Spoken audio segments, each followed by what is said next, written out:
Assalamualaikum warahmatullahi wabarakatuh. Pada pertemuan kali ini, saya akan mempresentasikan pertumbuhan ekonomi Indonesia tahun 2019-2020. Untuk nama anggota, yang pertama, Gandes Priatiningsih, yang kedua, ada Iga Nur Aisyah, dan yang ketiga ada saya sendiri, Sigit Setiawan, dan yang keempat ada Saiful Bahri, lalu untuk yang kelima ada Yumrotun Mafiro. Isi makalah untuk bab yang pertama, latar belakang, rumusan masalah, dan tujuan.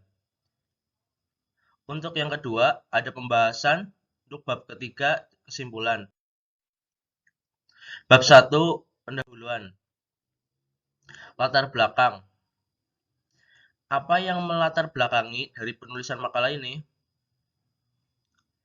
Pertumbuhan ekonomi merupakan proses perubahan kondisi perekonomian suatu negara secara berkesinambungan menuju keadaan yang lebih baik selama periode tertentu. Pertumbuhan ekonomi merupakan peningkatan nilai serta jumlah produksi barang dan jasa yang dihitung suatu negara dalam suatu kurun waktu tertentu berdasarkan kepada beberapa indikator, misalnya saja naiknya pendapatan nasional, pendapatan per kapita, jumlah tenaga kerja yang lebih besar dari jumlah pengangguran, serta berkurangnya tingkat kemiskinan. Pertumbuhan ekonomi juga dapat diartikan sebagai proses perubahan yang secara berkesinambungan menuju kondisi yang lebih baik dan kondisi perekonomian suatu negara. Untuk rumusan masalah, bagaimana perbandingan antara pertumbuhan ekonomi pada tahun 2019 sebelum pandemi dan 2020 masa pandemi? Sektor manakah yang tetap kuat dan menjadi penyelamat perekonomian Indonesia? Di sektor manakah yang menjadi prioritas pemerintah pada saat pandemi?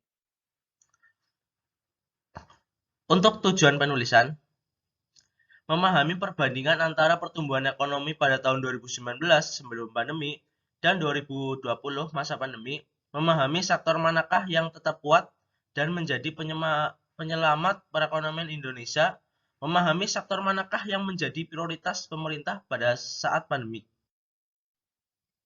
Untuk bab 2, pembahasan. Perbandingan antara pertumbuhan ekonomi pada tahun 2019 sebelum pandemi dan 2020 masa pandemi. Pertumbuhan ekonomi pada triwulan 1 2020 sebesar 2,1%, lebih rendah dibandingkan dengan triwulan 1 2019 yang mencapai 5,07%. Sementara itu, pertumbuhan ekonomi nasional pada semester 1 2020 mengalami kontraksi sebesar 1,26% terhadap semester 1 2019.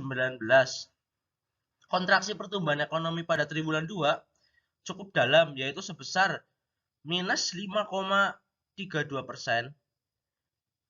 Berdasarkan gambar ini, dapat disimpulkan bahwa pandemi COVID-19 telah menyebabkan dampak yang cukup besar terhadap penurunan pertumbuhan ekonomi nasional apabila program pemulihan ekonomi yang telah dicanangkan tidak berjalan mulus, maka pertumbuhan ekonomi diprediksi akan terus negatif.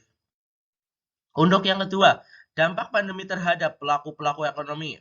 Pandemi COVID-19 berpengaruh berdasarkan besar terhadap pelaku ekonomi digital. Kondisi startup sebagian besar memburuk saat pandemi.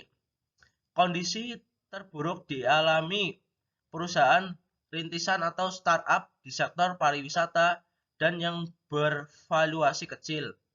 Berdasarkan survei yang dilakukan Katada Inscantor atau KIC kepada 139 eksekutif perusahaan digital, 10,1% startup tidak mampu bertahan hingga akhir Juni 2020. Contohnya, dampak yang pertama adalah melemahnya konsumsi rumah tangga atau melemahnya daya beli. Ekonomi itu akan naik apabila daya serap atau daya belinya tinggi. Pasar yang sukses dalam menciptakan regulasi itu adalah pasar yang mampu menciptakan daya beli yang tinggi. Untuk yang kedua adalah bahwa pandemi COVID-19 ini menimbulkan daya ketidakpastian kapan akan berakhir sehingga di bidang investasi juga ikut melemah dan berimplikasi terhadap berhentinya sebuah usaha. Sedangkan dampak yang ketiga yakni pelemahan ekonomi sehingga menyebabkan harga komoditas turun. Akibat dampak tersebut, pemerintah telah melakukan tindakan cepat. Program vaksinasi adalah program pemulihan ekonomi nasional atau BLT, bantuan modal usaha UKM atau UMKM. Untuk yang ketiga, pilar penyangga perekonomian mampu menyelamatkan kondisi krisis pandemi. BPKM menjelaskan, selama masa pandemi, UMKM sektor makanan dan alat kesehatan paling banyak mengajukan izin operasional komersial atau IOK. Hal ini dapat disimpulkan pula bahwa pandemi yang terjadi juga memaksa masyarakat untuk terus bertahan. Salah satunya yaitu dengan membuka UMKM. Kementerian Koperasi dan UKM dibantu Kementerian Perekonomian dan Kementerian Ketenagakerjaan harus turun aktif memberikan kemudahan khususnya dalam memberikan izin untuk membuka usaha, upaya strategi untuk mempertahankan dan memulihkan perekonomian Indonesia agar tidak terpuruk dalam kondisi pandemi COVID-19 yang melanda dunia saat ini. Saya Ganes Priatiningsih akan menjelaskan poin keempat, yaitu dampak pandemi terhadap pelaku-pelaku ekonomi. Dampak pandemi terhadap pelaku ekonomi yaitu di sektor pertanian. Ternyata saat pandemi, sektor pertanian menjadi salah satu katup pengaman ekonomi Indonesia. Pada saat sebagian sektor lain tumbuh negatif, pertanian tetap tumbuh positif. Ini memberikan kontribusi dalam menghambat kemerosotan ekonomi Indonesia yang secara keseluruhan pada tahun 2020 tumbuh negatif. Kontribusi pertanian lain menjadi penampung tenaga kerja yang di-PHK dari sektor lain dan juga menambah angkatan kerja yang baru masuk ke pertanian. Jadi sektor pertanian ini mengurangi melonjaknya pengangguran. Penyerapan tenaga kerja pertanian meningkat sekitar 5 juta pada tahun 2020. Namun, ini harus berhati-hati karena sektor pertanian menjadi pemasok pengangguran tidak kentara. Mereka bekerja tetapi tidak menaikkan produktivitas pertanian. Untuk slide selanjutnya yaitu perbandingan APBN 2019 dan 2020. Pada tahun 2019, penerimaan negara mencapai 1.957 triliun atau hanya 90,4% dari target di APBN 2019 yang sebesar 2.165,1 triliun. Sementara itu, untuk belanja negara tercatat sebesar 2.310,2 triliun atau 93,9% dari target APBN 2019 yang sebesar 2.461,1 triliun. Dengan realisasi itu, belanja negara meningkat 4,4%. Realisasi defisit juga lebih besar dari target awal yaitu 296 triliun atau 1,84%. Untuk APBN 2020, diketahui belanja negara naik sekitar 12% menjadi 2.595,5 triliun pada tahun 2020. Angka ini terdiri dari belanja pemerintah pusat 1.832,9 triliun serta transfer ke daerah dan dana desa sebesar 762,5 triliun. Sementara penerimaan negara turun 16,8% menjadi hanya 1.285,1 triliun pada 2020. Detailnya penerimaan perpajakan dalam negeri sebesar 1.248,4 triliun dan pajak perdagangan internasional sebesar 36,7 triliun. Kemudian realisasi penerimaan negara bukan pajak atau PNBP sebesar 343,8 triliun pada tahun 2020. Angka itu anjlok 15,9% dari posisi 2019.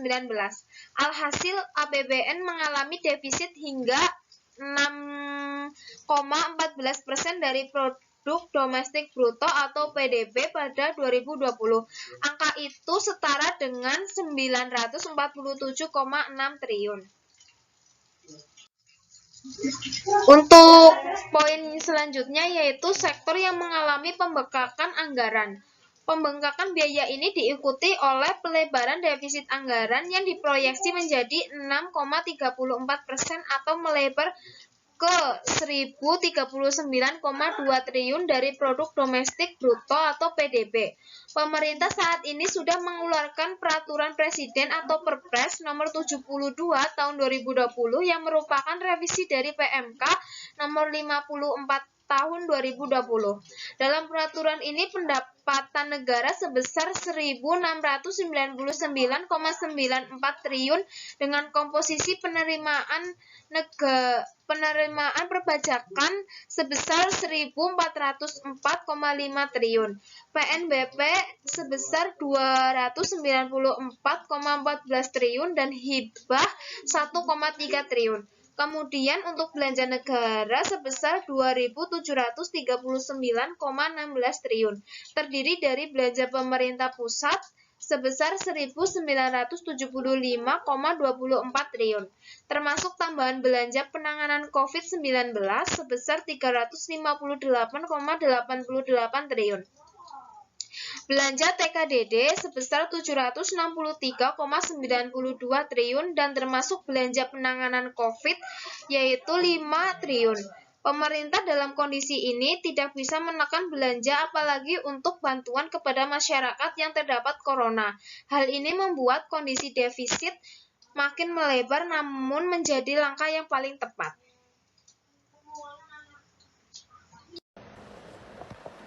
Sektor yang menjadi prioritas pemerintah saat pandemi. Pemerintah pada prinsipnya selalu menempatkan keamanan dan keselamatan masyarakat sebagai prioritas utama, di samping menjaga ketahanan ekonomi dalam menghadapi pandemi COVID-19. Meskipun pandemi COVID-19 telah mendisrupsi secara hidup masyarakat di seluruh dunia, termasuk Indonesia, keadaan ini juga telah memberikan pelajaran bagi setiap individu untuk beradaptasi dan bertransformasi dari tata cara hidup yang konvensional menuju tatanan hidup yang baru saat ini.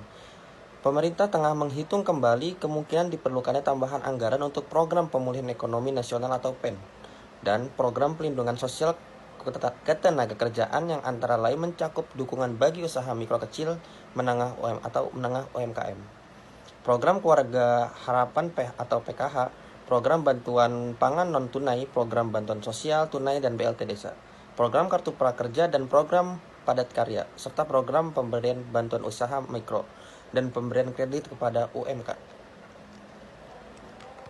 Bagaimana dengan kondisi utang selama pandemik?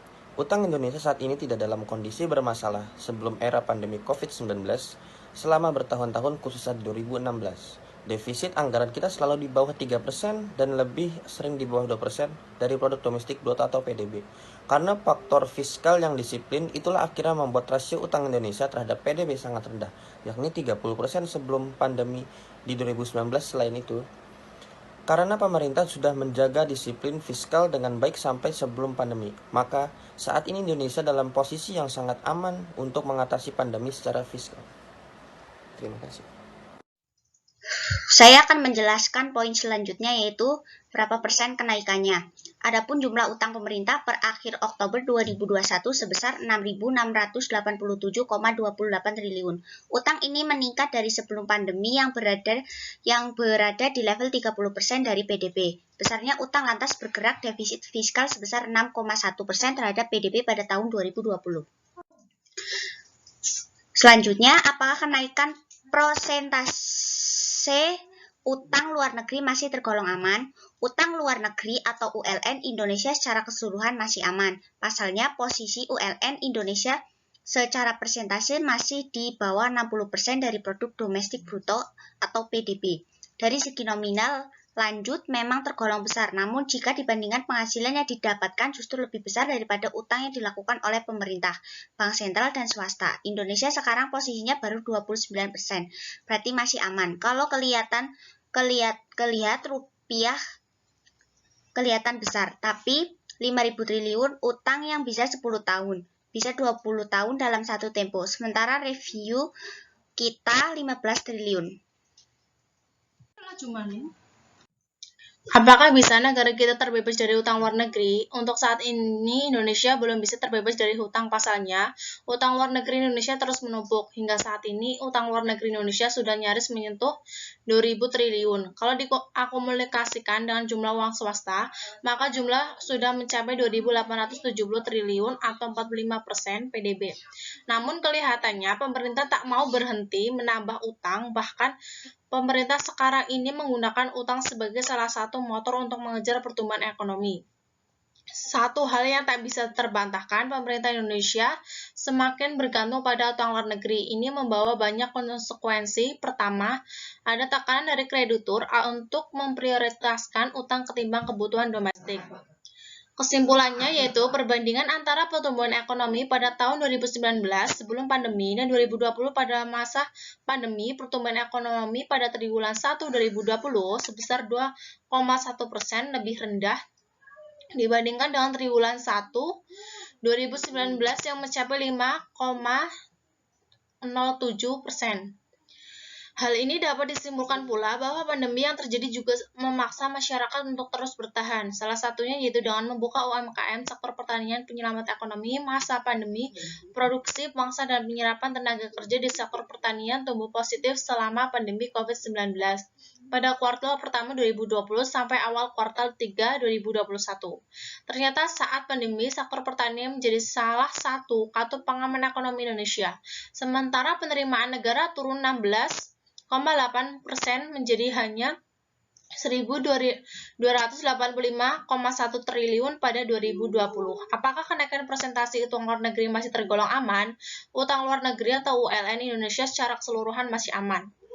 Cukup sekian presentasi dari kelompok kami. Bila ada kekurangan, mohon maaf. Wassalamualaikum warahmatullahi wabarakatuh.